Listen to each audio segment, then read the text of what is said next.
Donne-moi des mots. Véronique Zana.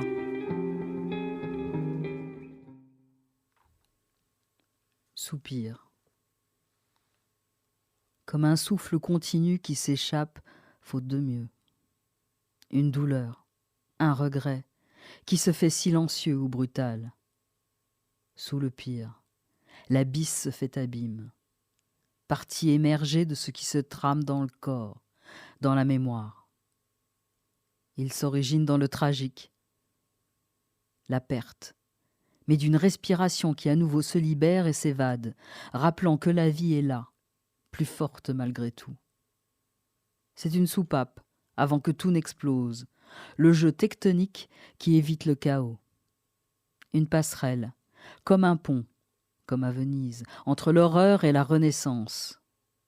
Et c'est l'amour qui reprend le dessus, l'espoir que le fardeau de la culpabilité d'être encore là, du chagrin de ce deuil de la perte, qui laissera place à ce y croire encore, quand l'absolu du croire s'est rendu invisible pour un temps.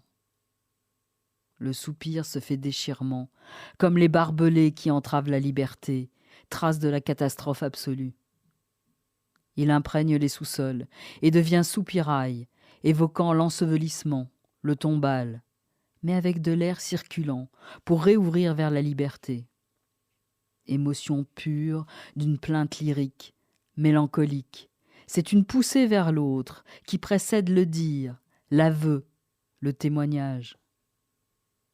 C'est la relance d'une respiration entravée. Les poumons, à la manière du nageur avant le plongeon, s'ouvrent 2 fois plus grands pour accueillir ce volume d'air qui renforce la vie. Instrument avant pectoral, comme l'accordéon qui enveloppe le corps et se blottit contre le cœur. En musique, c'est l'eau dans le, comme dans le mot-cœur, qui équivaut à un silence. Involontaire, il est mémoriel et pulsatile, la force de vie qui fait que rien ne sera jamais oublié. Hommage à ce jour consacré à la mémoire de l'Holocauste et à la libération du camp d'Auschwitz. J'y pense et je n'oublie pas.